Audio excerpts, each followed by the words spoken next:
Welcome back to the Black and Gold review show. Pedro, long journey on Saturday, was it? Just got back, Cammy. Is that why we're a day late? Just we're a day late, aye. Bus got stuck. Day late, but sounding great. Day late, sounding great. Was it a horrific journey, first and foremost? Start to finish.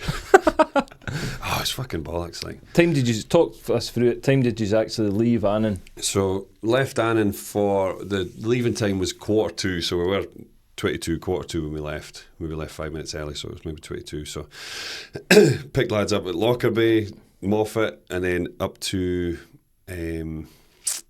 Black Bear. Yep. We were meant to pick boys up at Black Bear, Uddingston. Okay. But Willie says no because the time. We got held up at Abington. There was a jackknife lorry at Abington.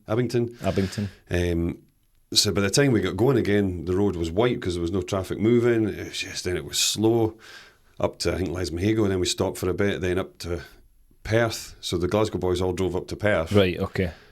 And then by the time we got to Perth, so you're hearing on the way up, obviously every other game's off. Every other game's off. Stenny's stuck at Perth. Yep. I seen their bus, actually, a picture of their bus stuck. Well, they were still there when we got there. So the SFA, oh, well, you're stuck at Perth, you can't go any further.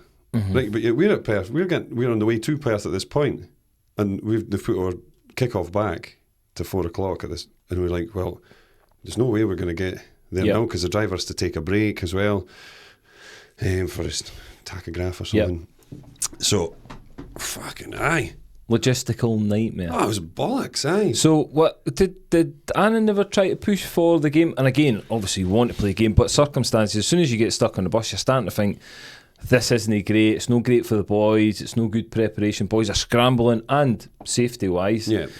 Was there no push from Annan to say, well, look, let's just get this game off? And again, well, Willie was wanting the game, obviously, because it saved a Tuesday night, going up on a Tuesday night, right? Which is right. The bus driver's company, the bus company were telling the driver to turn round. Right, okay. They weren't wanting him to drive up the road. So in fairness to Bryce saying that, they were phoning the SFA all the time. They were in contact a lot, just saying, look, we're going to Perth and this game's called off because they can't get past Perth. Yep. And we're stopped at, I think it was Lesmahago or maybe further up. It was a turn off before the Perth turn off, so it was further up than Lesmahago. I can't remember where it was.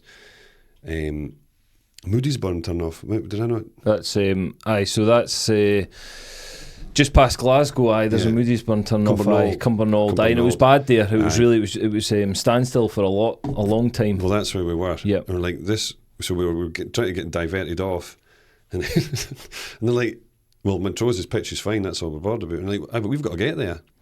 So I think it would have came down to Montrose having to agree to it being called off.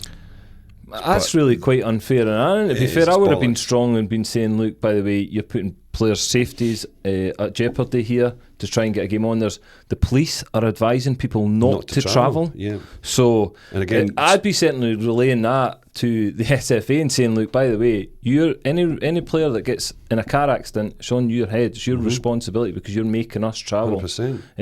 And again, we'll be putting in a complaint because you're not making other teams travel. So it's a bit unfair on Annan. Aye. And it's a long trip, that. It's not like you're just going to Glasgow. No. But the other one was, Susan Bryson was in contact with the SFA the night before saying, look, this is coming in. Yeah. What were we advising? We're not interested as long as the They've been criticised quite a bit, to be fair, in the media over the weekend. Rightly so. No, totally. I think we knew the storm was coming. It was getting built up to being quite a big storm. Yeah. Everyone was saying, look, prepare yourself, danger to life. Red warnings, amber warnings, police advising not to travel, and the SFA are getting a little bit of stick because, again, is it a case of just saying, look, by the way, all the games are off at the weekend, even the ones that went ahead in the Premier League, a lot of fans couldn't get there. I've seen a couple of stories where fans had crashed, been in accidents and the stuff. The Rangers game got put back 45 minutes. All as the well, games, not one game kicked off. Right? So not one game kicked off at the right time. Right. There was 2 at 3:15. Rangers was 3:45. Again, even the one that was later on, which was Dundee v Hibs, was meant to be, I think it was a 5:30 kick-off. It actually got delayed because of fog. So fog then settled in and the game got delayed half an hour, I think, there, but not one kicked off at the time it was meant to on Saturday. So again, it's a bit of a shambles, and not just for the players and just for everyone's Supporters. safety. Safety of people travelling. So maybe they might think of that going forward. I don't. Do you know what else was happening? Right, so obviously Kai Crichton was taking the supporters bus up. Yes. So we were keeping in contact with them and then luckily they stopped at Perth as well, in case the bus driver was like, "Look, I need to go. So we were going to jump on the supporters bus, jump in with them, put all the gear and the kit inside in the supporters bus and get up to the game that way. Wow. So, but luckily we got up. Well, I say luckily we got fucking beat anyway. But wish we'd never got fucking up. No, listen. So, not a great start, not good preparation, but you've got there. Do you know what? We started really well. Honestly, I thought we did. I thought we'd done really well. Again, started well. Because again, obviously, the other week when I was at the game against Kelty, first 20 minutes, really, really good. Yeah. Similar, good start. Very good start, I thought. Put them under pressure. I thought we did. Toddy done well. I thought, kind of like a 4-2-3-1 with Eddie up top. Toddy up top, Eddie behind, with Josh Dixon and Kyle Fleming. Not Kyle Fleming. Josh Dixon and fucking hell, Cammy. Paul Smith? No? Paul Smith. Yep. With Willie and Paul McGowan in behind him. Then Kyle Fleming went in a right back. Tam Muir, Reece Breen and Max Gillsby come back in. Right, okay. And we were doing fine.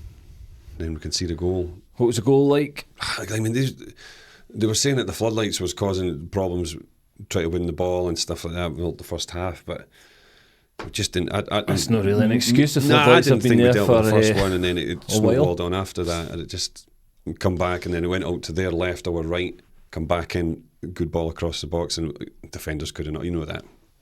Just the corridor of uncertainty. The goalie doesn't want to come. It's fucking 3 yards out or something. But scrappy. Then Aiden goes and hits an absolute wonder goal. Does he? Oh, like what we talking? Fully 30 yard. Was it? Oh, aye. Top corner. Top ends. Nice. Goalie, why he dived? I don't know why he dived. Maybe made it look better, don't they? They make it look better when they dive. Goalie. Were they? They were absolutely slaughtering the goalie. Right. Okay. That's what Greg Fleming was saying. He was like, how are they having a go at the goalie? Goalie bashers. Aye, but that's what Eddie was saying after he kind of knuckleballed it, and it was just moved, all over the bit. And they're difficult for the goalies. So that was just before half time. You make it 1-1. Literally kick off half-time. and then blew the whistle. Yep. So going at half time fairly happy. Probably not fairly, but you went behind. You started the game well, got behind. Back to level which pegging. Shows again character because of last week. Yep. And again you sort of circumstances collapsed. of the day. Aye, everything. We're like, fucking right, good. We're back where we should be. And then second half, how did that go? Aye, just much of the same, Cammy. If I'm going to be honest with you, I didn't feel like they battered us. Much in the game. Not at all. What was their goal? Second goal, because it was 60 odd minutes. They scored. Was it? And I heard Willie's interview saying set piece. It was a corner. Right. Aye. I think Toddy got blocked. Number 15, the boy up front with the blonde hair, flicked it on. Right. From it wasn't even a front post. It was kind of like in between 6 and 18, but it was kind of on the diagonal. He just helped it on. It just went in the far corner. Yep. I just don't. We had kind of half chances after that, but nothing really. Well, in fact, Eddie had a great chance again. Actually, did they? Tam kind of got put up front. They put Ryan Muir and Charlie Barnes came on for. Obviously, Tam went up front, so Paul Smith came off and Kyle Fleming came off, and Ryan done well. Charlie, I thought, done well. Made a couple of blocks, done really well, and Eddie Tam knocks it down. Eddie kind of it looked like it had sat up, in fairness to when you see it back. So Tam, it was like an edge of the box, knocks it down, takes a bounce, and Eddie kind of goes in and volleys it, but it looks like it was sitting high, so it was always a difficult one. Right. But Max first half, Kilsby at the back post has a great chance. I think it was a set piece. Willie put in a cross or something, and Max puts over the bar. Again, it was coming through bodies, but again, it's a chance we should maybe put away. Yep. So we did have opportunities, in fairness, but again, we just fucking, we can say luck, rub of the green, whatever. It's just fucking taking your chances. But again, conceding at set pieces. If somebody's beating somebody in a run, do you know what I mean? I don't think it's a bit of luck. You can always defend it better. I certainly think set piece wise, if you're conceding goals from that, so you'll be disappointed. Much said after the game. Again, you've got the excuse that you've been travelling for 7 hours, which, don't be wrong, is an excuse. But again, you don't want to use it. You don't want to keep repeating yourself. It's a reason. I think. Aye. But again, we get back level though, Cammy. Totally. You think, just hang on to that if nothing else. It would have been a good point on the road after the circumstances. But disappointed, much said after the game. Fuck all. I'll tell you why. We had to get on the fucking bus. Driver chasing you. The driver had to get back down the road for his tachograph to being at Penrith at 11:45 or something. Wow. So it was a rolling stop. Hoy the boys off at Perth, basically. And that was it? We all got dropped off at Lockerbie. We've never stopped at Annan. Wow. All the gear off at Lockerbie. Cars came, picked us up, got lifts home and whatever else. I think so that just summed up the day, really. Getting dropped off at Lockerbie. Shit show of a day. Brutal. Then you're fucked. So it's 11:45 or something, whatever time you get, 12 o'clock when you get home. You're knackered. All day Sunday you're knackered. And it's just... I never played, so I don't know what them boys were like. I was emotionally drained, Cammy. Fatigue. Fucking Storm Bert. Seen your pal in Perth. Who's that? Fozzie. Oh, wee Fozzie. I don't know him. I wasn't going to talk to him. He's levels above me. Was he me, holding hands with Amy? I didn't realise how small he was. He's quite small. He's a wee angry guy, right? You know. Is he? Great, good lad. Really. I don't mean he was small, but I just, when you see them on the telly and when I've watched them, if I watched you play, I always, they look big. Aye. No, he's quite aggressive player. He was. Richard Foster was speaking about. So I know he's now doing the Motherwell. He's manager of the Motherwell 18s. He did have Motherwell track him. Does he not help with the first team? He's with the first team every week, right. But his job is like he basically manages the 18s, does all their games and that because they play on a Friday night or a Friday afternoon, and then he'll be with the first team on a Saturday every Saturday on the bench with Stuart Kettlewell. So he's doing well in his kind of coaching journey, enjoying it. But I think he's very harsh on the boys, I've heard, because he, as I say, he was a wee angry guy when he played. So, but good lad. Because we've got a Motherwell player, obviously Luca. Aye, yep. So you never had the conversation? Well, no, like I say, I don't know, Cameron. I'm not one. You know me. I'm quite reserved. So I wouldn't put myself out there. I'd be dinged. I don't know what I get dinged off him. Aye. So what was your weekend like? Did you manage to make it up to work? I managed to make it up. And you would have done prison at the pound. Only turning that down. I actually got a nice phone call off the producer just to make sure I was going to make it, and they had backup plans in case. But I was in touch with you to actually find out what the roads were like. But see, to be fair, by the time I hit the road at sort of 11:30, it wasn't bad. It had started to melt and it was more rain, and there was, don't be wrong, there was like one lane was out, but on the motorway it was alright, so it wasn't too bad by that time. It was quickly had melted. So no, it was a decent weekend in the studio. Managed to catch up. Stephen Naismith was on the highlight show, so I got a chat with Nazy. He's coming. He's coming into the black and gold. We'll get him in. We'll get him in. So we can maybe take. I'm actually going to go up to his bit for a coffee, so we could maybe take ourselves up to his. And create a studio. No, do you know what we could do? What? Would we clip on mics? Just have a one-on-one. One-on-one. One-on-one. Nice, informal. Intimate, if you like. If you want. Aye. No, so it was good to catch up with him. He's just chilling at the moment, waiting for another in between. Job. In between, yes. But is he wanting to go back in or stay no, in yes, management? He's wanting to go back in, but he firmly said to me that he wouldn't jump into any job. He named a couple of clubs that if they approached him, then he would say no. But I think ambitious clubs that have got a future and wanting to go forward, and he'd be interested. But some clubs, as we know, are quite stagnant and just quite happy to be where they are. What if Inverness Cali came in for him? Absolutely not. But they're support. I heard in the rumour they're going to be chucking money in now. The debt's hopefully wiped or whatever. There's a lot of rumours at the moment. There's meant to be people interested. The same, obviously, we've got to speak about Dumbarton as well. So yes, Dumbarton have obviously went to the wall in administration. Yes, certainly, but they've got an £80,000 GoFundMe in place that's going to pay for their players and staff to the end of the season. So they're going to be fine to pay their staff. Again, it seems a little bit messy in at Dumbarton that there's been a few dodgy deals done there. Is it something to do with the car park or the grounds? Right, so it's the ground, and again, they were. I think they were told they were going to get a lump of money for the ground. Who from the council? Or? No, from I think a party that had put yourself in at the club. Right, got you. So. And it just never came about, and they were obviously looking for this money to be there to see their future, and it's just not happened. And yeah, they must have just been building up debt. I don't know, obviously the fans, both listeners might not know that like Dumbarton, they were contacting other SPFL or League One teams asking if they'd get an early kick-off, and they've done it a couple of times just to help save money on their electricity bills with the floodlights.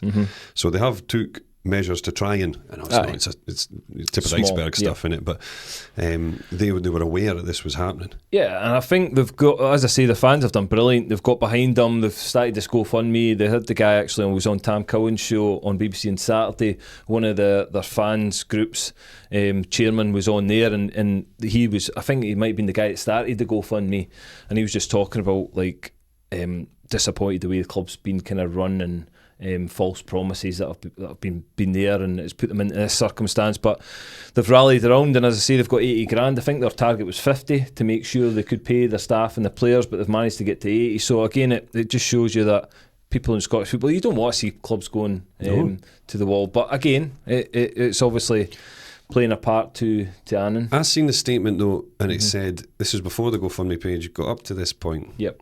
It was saying that all the staff and players will keep their jobs anyway. No. So where's the money for that? Again, I don't know. I don't know what the administrators have got in place. I know the administrators said that they didn't want anybody to lose their job, and because we would take Tony Wallace and they bother, like. I know. Well, that's interesting. But again, it'll be interesting. It'll be interesting in January for both clubs, because this is when it'll really tell that players can actually move clubs. So I think January will be very interesting for Inverness, the future of Inverness, certainly in this league of Inverness and Dumbarton, because again, if there is issues and players are having conversations with administrators, it won't be conversations with the manager, it'll be conversations with administrators, and if they're saying yes, you can leave free of your contract, and some players might think, well, my future, I don't know what's going to happen in the next 6 months. I've got an offer from, example, Annan of a decent deal on a year and a half, then they might just go for that. So, and that'll be all, I would imagine that'll be out with the manager's hands. It'll just be the administrator, because it's purely down to finances. So it'll be interesting to see how that one goes. Obviously there wasn't many games at the weekend at all. Annan's game was the only game in that league. You had Ayr United played Dunfermline on Saturday. That was one of the ones that survived. Ayr United winning that one, which was a big win to get them back on track. Back on the tails of Livingston, aren't they? Just a point off again. Yeah, because they had a brilliant start, and then they had this big wobble where they couldn't get a result. Got beat off East Kilbride in the Scottish Challenge Cup, which was a disappointment after the run they'd been on. So it started to kind of feel like there was a wee bit of pressure on Scott Brown, but turned the tide. Got a good win at the weekend, and then obviously the top flight games. There was a number of kind of big significant, I would say, results. Yeah. Certainly one at Ibrox, 1-1. Dundee United, unconvincing. Clermont under more pressure. They're not convinced, the fans.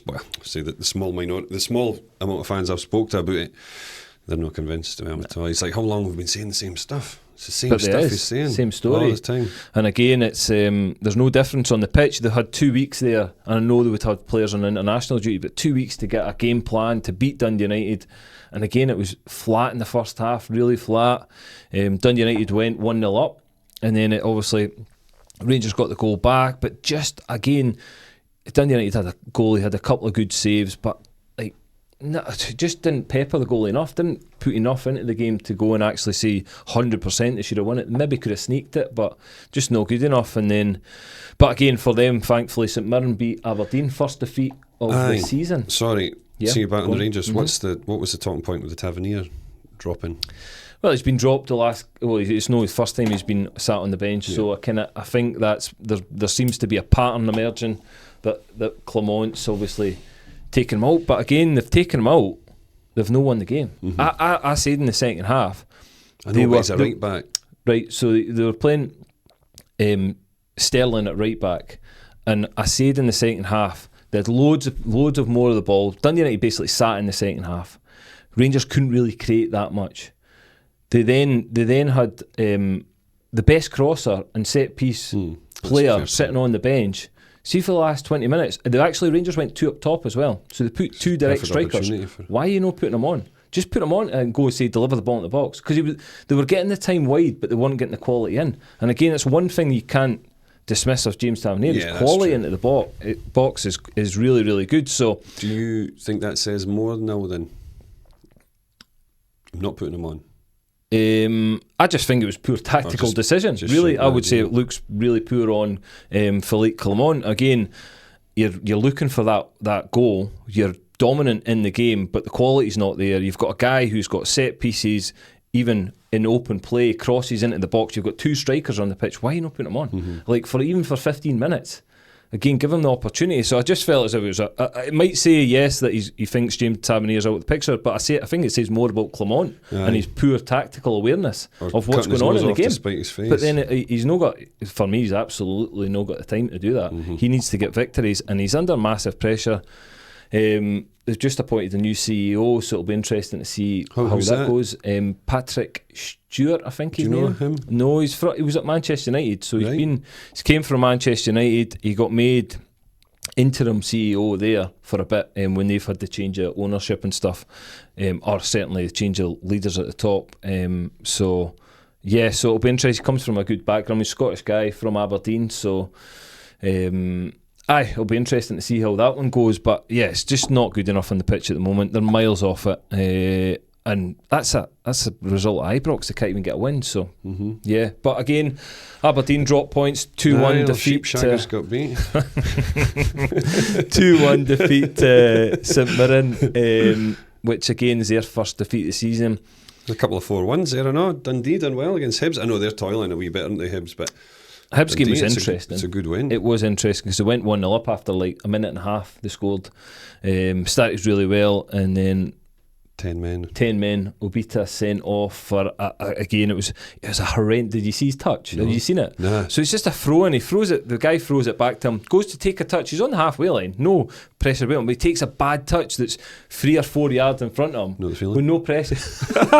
But then he just reacts. That's a good touch for me. But then he just lunges into the challenge because he's taking a bad touch. But he's at the halfway line. There's no need to do it. Just again, give up possession and accept you took it. And this is early on in the game, sort of 20 minutes in.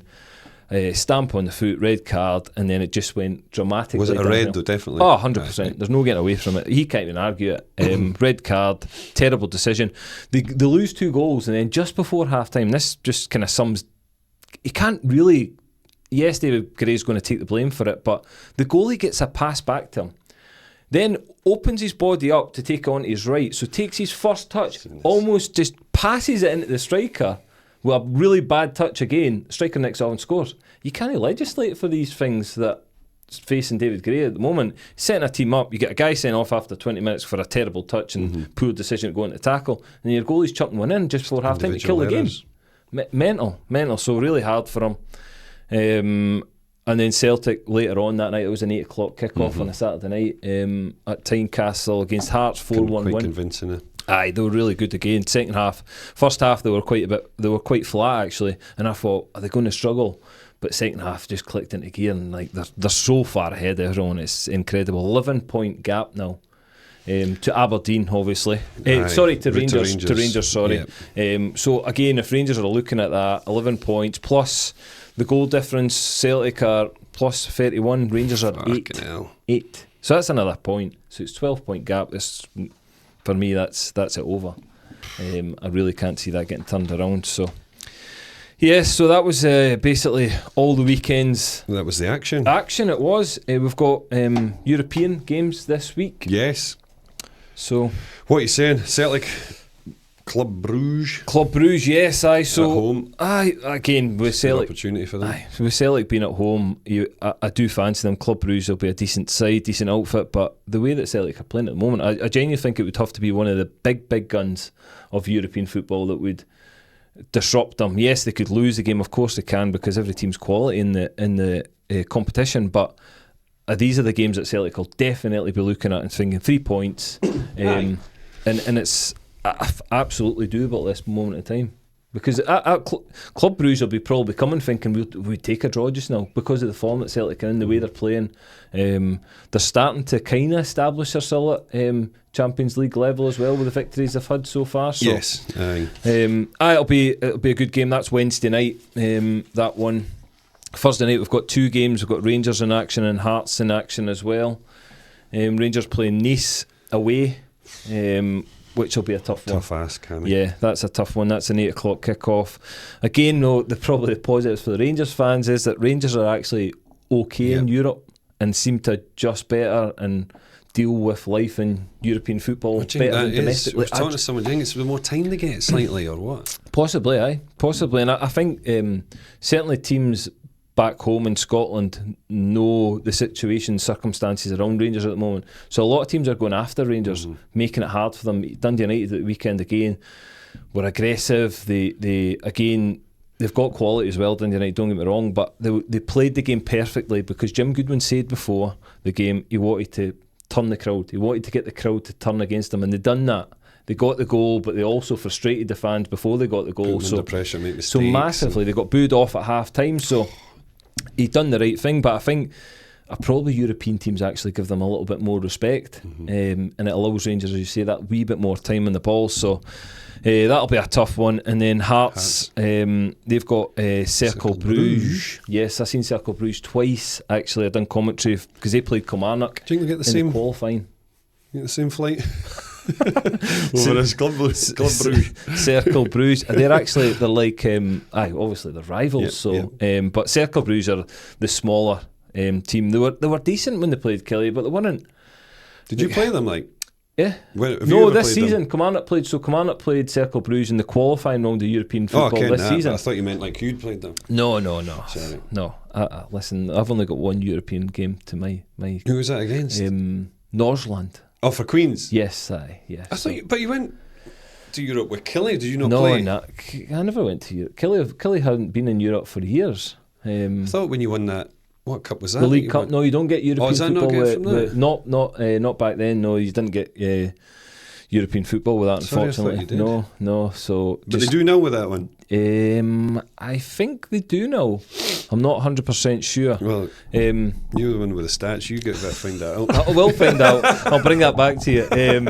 No, but Cercle Bruges, they were decent. They were actually quite a direct team. I was like, because you're thinking Belgian team, they'll be playing from the back through their goalie and that. It was up to the halfway line, ball up. They turned it quite a lot. They had good players at the front end of the pitch. Fast, direct guys who were tricky and goal scorers, but they were very direct, and took me by surprise because I was thinking it'll be through the thirds and building it up from the goalkeeper, but absolutely not. Very direct. So again, probably Hearts, I think they'll fancy their chances. They've done okay so far in the conference league. So yeah, them 3 games. Good luck to everyone that's in European football this week. Annan next weekend. Fraser Brow, an absolute camel trek again. Should have just stayed up there. Aye, should have. Might as well. Aye. Full acclimatised yourselves. It's a fair trek as well. It's an absolute trek. That'll be good. What? I want to say maybe 4.5. What? 5 hours? Oh, it's Montrose is 4. On a bus? Is on it? A bus, aye. Oh well, you're going to be 5 then. 5.5. Because where's Fraserburgh? It's across from Inverness, isn't it? It's kind of up past Peterhead actually. Oh, so Jesus, it's kind of when you look at it on the map, yeah. It's 5.5. 5.5. Big game though. You want to get back to winning ways. Scottish Cup as well. You've got to, yes. These games you want to win because you never know who you get in the next round. Oh, that's true. Big draws. Again, financially for the club as well. Aye, we could do with that. Yep. Yeah. So it's about getting focused now, is it? Absolutely, Cam. We've got to prepare. I mean, you can't take it lightly. We all know what the story of the Scottish Cups, and you know what I mean. It's a great tie for a lot of teams, but you don't want to go up there.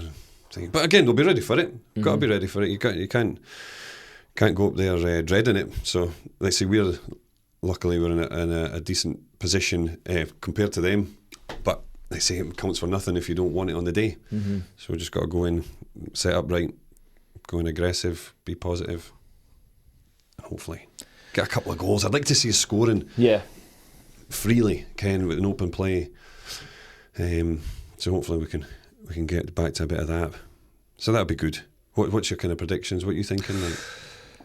They're always tough games, but I think if you score early, it settles you as the bigger team down as well. Do you know what I mean? It just gives you, because there's always that nervousness of, it's a Scottish Cup tie, they're going to be right up for it. There's pressure on the team that's in the leagues, obviously. Yeah. And there'll not be any mugs either, to be fair. No. But certainly if you score early, you'll If we what? score early. But if you get the goal early, Aye. then it'll settle you down. And as you say, it would be nice to see a decent scoreline. Aye. Victory first, but a decent scoreline. In favour of us. Yes. Yes. Aye, absolutely. And then, like I say, it'd be nice if you did set you up an SPL Totally. team. You don't know what's like going to happen. That's the beauty of it. It gives you that excitement when you win the game. You're like, right, we're in the draw. Financially, the guys behind the scenes at the club will be like, great, because again, it brings big rewards. The Scottish Cup financially for each club. So yeah, it's a big game for the club. You can't dismiss how big a game it is at the weekend. And I think we're taking the supporters bus up as well. Oh, that'll be good. So they've got a bus booked. So it's a different ground we've never been at before. Yep. So a lot of the fans will be looking forward to seeing that and see what the pubs have got around the ground, and That'll be good. Aye, it will be good. Oh well, good luck to Annan at the weekend. Merch. Yes, merchandise, Cammy. Kind of Yes. like hotcakes. Yep. Get the orders in. We're going to put an order in towards the end of this week. So Yes. anybody out there that's wanting any merchandise that we put up, we'll put a wee post up during the week. Again, just plugging it. But get in touch. We've got your scarves, your hats, Yes. mugs, T-shirts, pint glasses, key rings, insulated tankards. Oh, they're the one. Insulated boy. tankard. Get one of them for the live show. So, yes, get in touch. Just put an order in with us. We'll get back to you. But we'll be putting an order in towards the end Perfect of the for week. Christmas. Great for Christmas. Perfect Great. for Christmas. You want it for the night and all. Yeah. Bring your tankard. Get involved. Get involved in it. Live show plug. So how many have we got left, Peter? Where are we at? We're below 20 now. Right. We're below 20, so I So, think it's 18. But Last few tickets left. Please get in touch. yep. Get your tickets. The 29th of December, live show at Annan Football Club, 2 p.m. start till about 4:30. Be loads of laughter. Hopefully, we've got a couple of big guests lined up, which we'll Yep. announce pretty soon.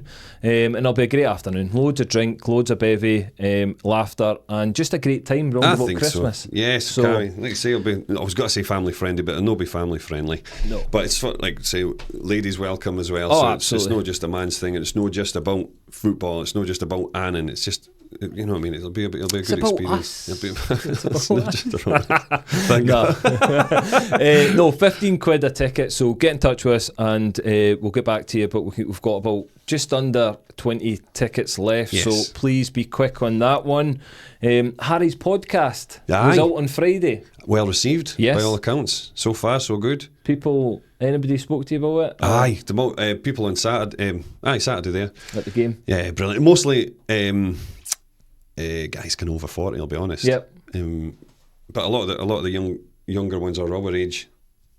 Kind of grew up with them memories of Harry taking the team. So Even players that he's, as you say, players that he's managed and just that time period at the club, I think when you listen to, if you're interested in football, you listen to his stories of his playing days. It was quite interesting, certainly for me. Again, just the a guys, lot of time I didn't know. Aye. guys he'd played with and against. Then obviously his experience in management was great stories. It was really good actually. Because it was an exciting time for Annan when Harry was in charge. When who?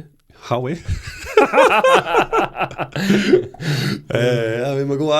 When Harry was in charge, because there was the evolution of the club going into the third division. It was exciting. So I think it's something that's unique, obviously for Annan Athletic.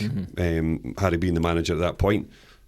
So it was great. It was great to see. It was good to see him. I think he called in to see Father Ginger, Yep. Alan Irvin, when he was down as well, which was good. Obviously they've known each other a long time.